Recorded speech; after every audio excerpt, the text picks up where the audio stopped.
Welcome to the Build a Life After Loss podcast, a place of support in your grief and your healing journey.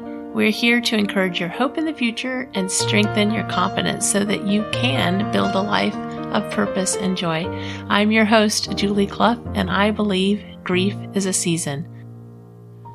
Hello, my friends. Welcome to episode 80, Taking Action in a Time of Uncertainty.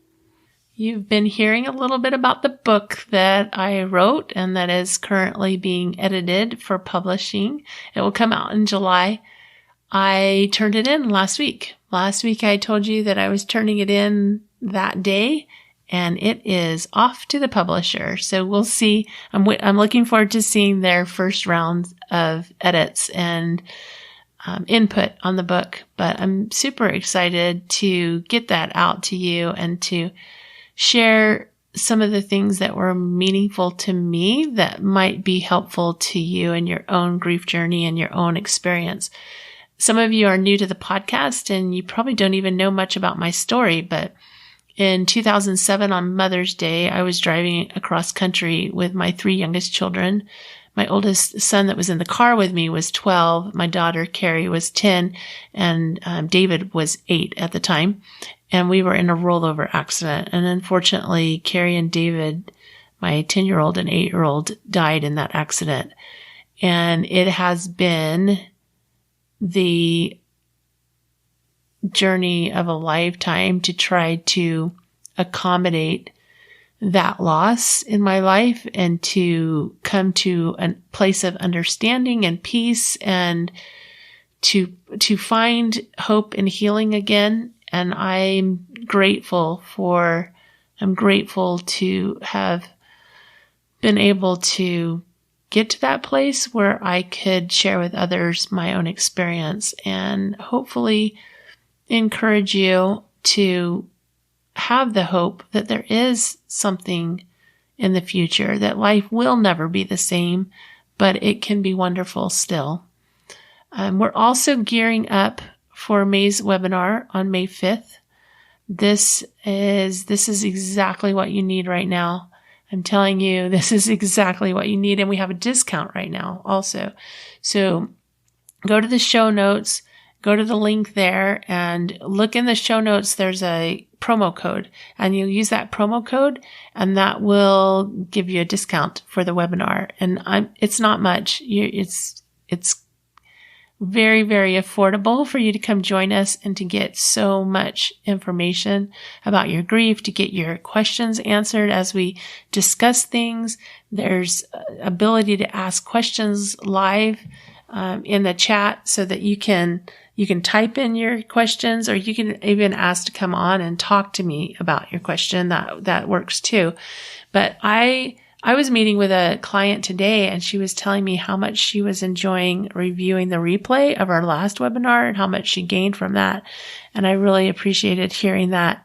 I think it's super important that we have good information, and that's what we're all about, is good information, because we're all going through difficulty right now. In addition to the sorrow, the grief, whatever it was that we brought to the conversation before March has changed, because we've got a whole new situation that we're dealing with. And that's why I wanted to talk to you about taking action in a time of uncertainty.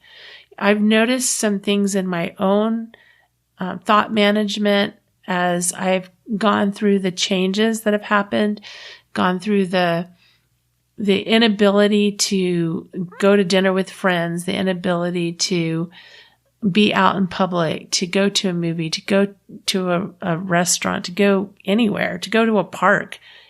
We are temporarily, as you've heard me talk about, we're temporarily in an apartment.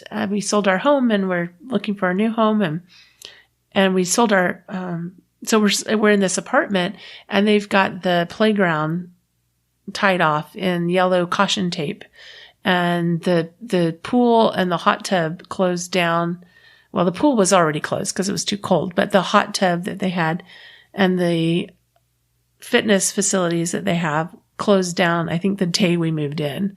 So we never were able to take advantage of any of that. So there's just a lot of change, and people are losing people to this virus too.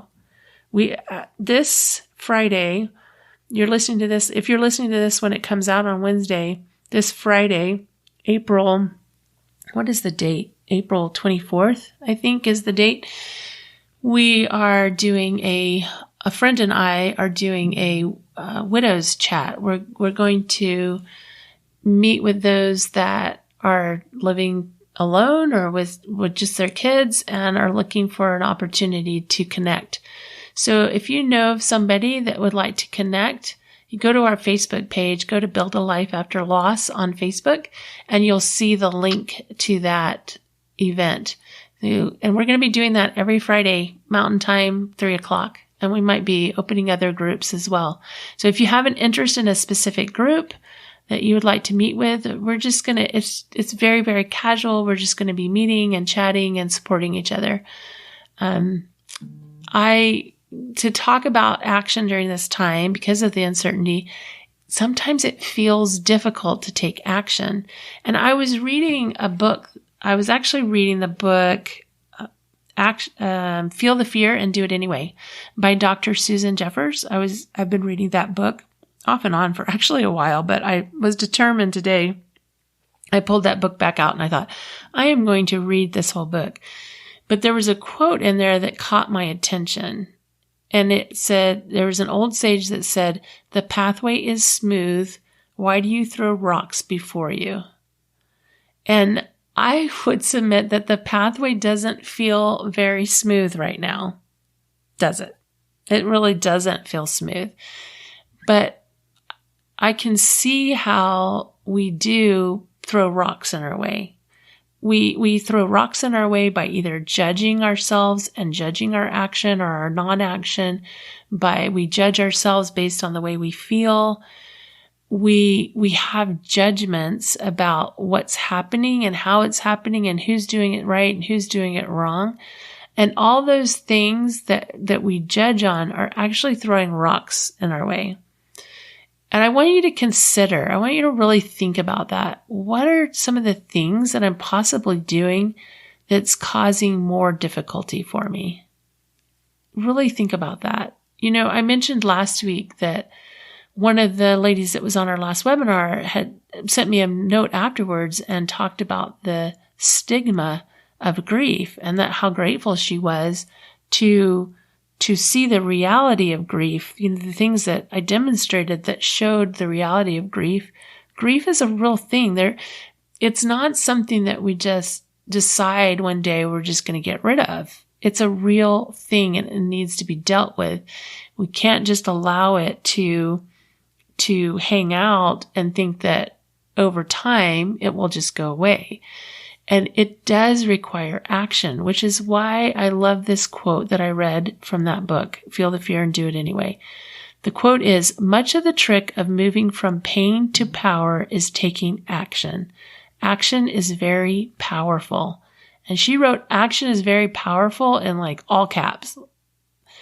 It's very, very important. Action is part of it's part of what can get us from here to there. It gets us from here to there. And when she said that about, pain to power, I don't know that she was really referring to grief, but I think it's very similar.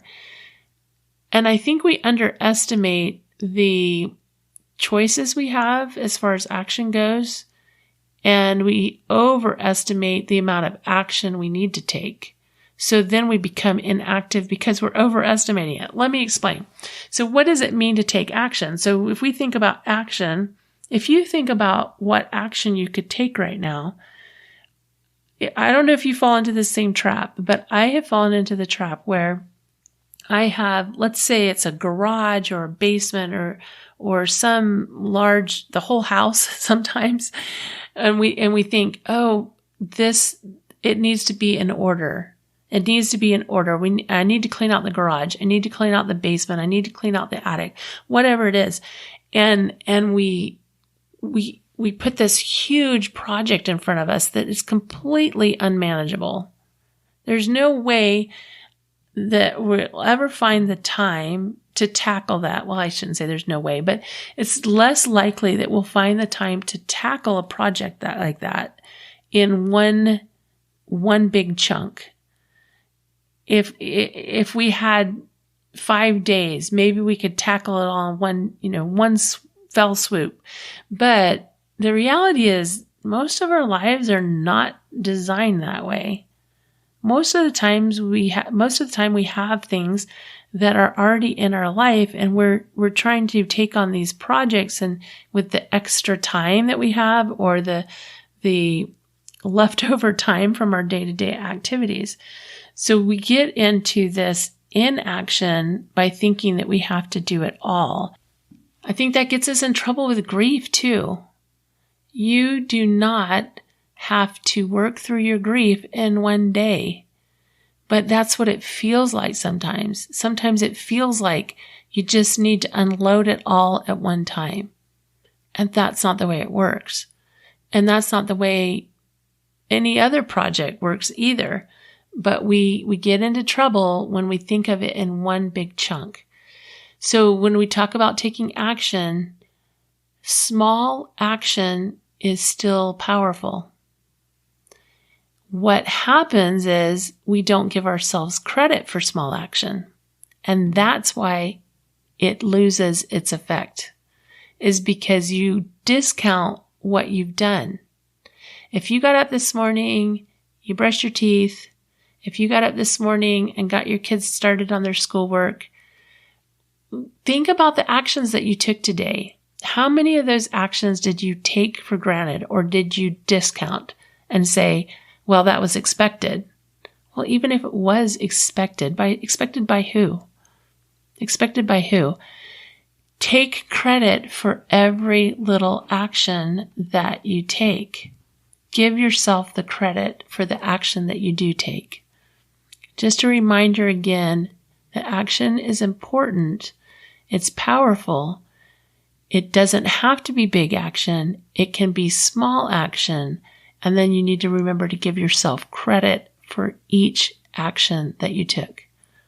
So get a piece of paper and a pen out right now and write down all the small actions that you took today and give yourself credit for those things. One of the exercises that a mentor of mine suggested recently, which was really powerful, was this idea of putting things in order. And this putting things in order is an action. And when we can, outside of ourselves, see that we can put things in order. And again, this is not cleaning a whole room or reorganizing the whole kitchen or reorganizing the whole garage. These are small little things. And he had us do this activity where we took pictures of something before and after. So, for example, I took a picture of my desk and then I cleaned it off and put it in order. And then I took a picture of it clean. I took a picture of my sink one day that was full of dishes. And then I did the dishes and wiped the sink shiny. And I took a picture of the shiny sink.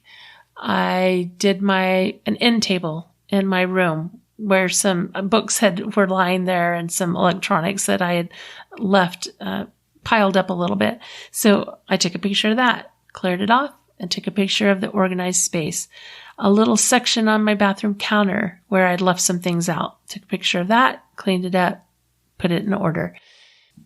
Putting things in order lets you know that you can put things in order. Putting things in order gives your brain evidence that you can put things in order. Everything feels very out of order right now. And your life may have already felt that way because of the loss before all this hit. So put something small in order and give yourself credit. Take a before and after picture. Send them to me. I would love to see a before and after of a little section, not a big deal, something small. Send it to me, julie@buildalifeafterloss.com. I'd love to see your pictures. It would be fun to see your pictures. So give yourself credit, put something in order, show your brain that you can put things in order. because there's a lot of things that we're wanting to put in order right now. Another action that I would highly recommend is that you find expression for what you're feeling. Often we think we have to talk about something to express it.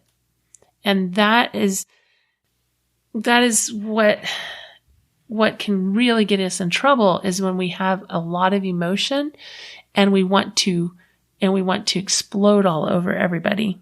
Because we have so much emotion, we're just taking it out on people, or it's no wonder that we feel like we're going to explode, because all the feelings are coming up.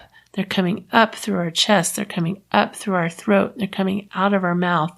And we feel overloaded because it's come up, like almost like you're drowning. Remember that you can express yourself without having to express it on somebody or to someone. I often felt like when I was grieving the loss of my kids, and I didn't share this at the beginning, I did want to share just a little bit about my story, but I've been through a divorce. I lost my brother to suicide. I've had a lot of losses in my life. I had a health scare. I had a health situation that interrupted my college experience. So a lot of different grief experiences that I've had in my life. In fact, I tell people often, my mission found me and I accepted, because this was not, grief coaching was not exactly what I thought that I would be doing when I was in high school, and they were asking us what we would be doing, what we wanted to do when we grew up, what we planned to study, or so forth. So I've experienced a lot of losses, and when that happens, our brain, like I said, we're just overflooded with emotion and feelings and desire to express ourselves in order to start to put things in a little bit of order. If you haven't already, go back and listen to the last episode about the chaos of grief. And I talk a lot about like how it affects our brain, left, right brain, and so forth. But we have this need to express, to get it out. The reason that it's coming up is because it wants to keep moving. It wants to keep moving out. So expression can be done in a few different ways. It can be talking to somebody. It can be safely talking to someone. You want to avoid exploding on people, and that's too often what happens.